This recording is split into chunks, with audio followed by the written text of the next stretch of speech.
देखु आज जो गृह प्रश्न वरिष्ठ विधायक पचारि अरुण साहू जे मुख्यमंत्री कामधेनु योजना ओडिशा रे केते अप्लाई होती केते लोक उपकृत होती। आज देखा मुख्यमंत्री कामधेनु योजना जोटा कि आम प्रिय मुख्यमंत्री गोटे वरिष्ठ नेतृत्व रे ओडिशा रे ये योजना को अणा भारत वर्ष रे प्रथम योजना जोटा कि ओडिशा रे अणा मुख्यमंत्री कामधेनु योजना। एठिरे 8टी बिंदु काम करुच्ची जमी केवल मुख्यमंत्री कामधेनु योजना रे केवल गोपालन से महिषी पालन रही बाछुरी पालन रही माई बाछुरी को प्रोत्साहन व्यवस्था रही घास चाषर व्यवस्था रही एवं जो गाई गोरु मान सुरक्षार व्यवस्था रही। जे देखा आम मुख्यमंत्री कामधेनु योजना अद्यावधि 82,206 लोक गोसुभोग माध्यम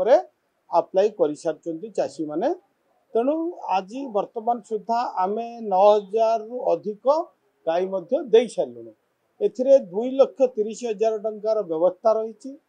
70% सब्सिडी रही जोटा कि 1,61,000 टंका गोटे चाषी सब्सिडी पाई परिवो। एवं तांकर जो प्रश्न थिला एथिरे अनेक शोषण होउचंदी एथिरे कोनोसी मध्यस्थी नाही सीधा सड़क चाषी जोटा कि आमर गिर एवं सेहवाल गाई किणिकी आनीपारे बाहर राज्य नहले आमर विभाग एनडीडीबी सहित नेशनल डेवलपमेंट डायर बोर्ड सहित आमर चुक्तिनामा बा एमयू साक्ष्य रही से आनिकी गाई देवार 4टी जोन ओडिशा करा एवं सेठी गाई रखा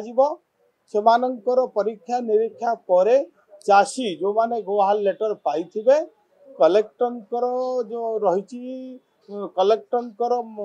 माध्यम देखा देखी कलेक्टर निजे जिला गुड़ाक डीएलसी रे पास होता गोहाल लेटर पाई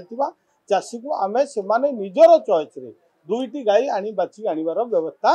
रही। केवल सेति नुह से माने गाई आनिबे तापरे घास चाष करने से एकर पिछा 35,000 टंका देवार करा जायछि। एवं विभिन्न जो अभियोग रोचे आमर जो षंड माने बाहर बुलुचंती जो माने अंडीरा बाछुरी व्यवहार हो पारुनी जे आमर वर्तमान जो आम रही एआई माध्यम आमे ताकू निश्चित कृत्रिम जो प्रजनन आमे 90% माई बाछुरी होवार व्यवस्था करुचु एवं सेथिरे चाषी मानकु मध्य जो इंजेक्शन बा सीमेन आम कहूचे से सब्सिडी देवार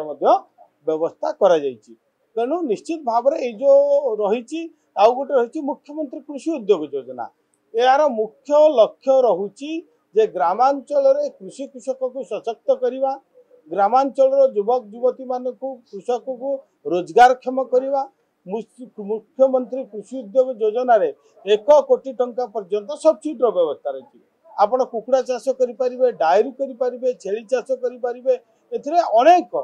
प्रकार योजना व्यवस्था जहाँ फल कि ग्रामांचल विकास हेले कृषि सहित जो आनुषंगिक कृषि माछ चाष कथा कहतु कुकुड़ा चाष कथा कहतु डायरी कथा बा आमर गोपालन कथा कहतु प्रत्येक कथा यदि चाष सहित एगुड़ाक करा जाए ताहले चाषीर आय दुगुणित हम। आमर जो लक्ष्य रही विकसित ओडिशा श्रेष्ठ ओडिशा समृद्ध ओडिशा जो मुख्यमंत्री विजन रही एवं प्रधानमंत्री विजन रही 2047 भारत को एक श्रेष्ठ विकसित राष्ट्र परिणत करने ग्रामर विकास हेले कृषि कृषकर विकास हेले निश्चित भाव में विकसित श्रेष्ठ राज्य गठन हो पारिबो।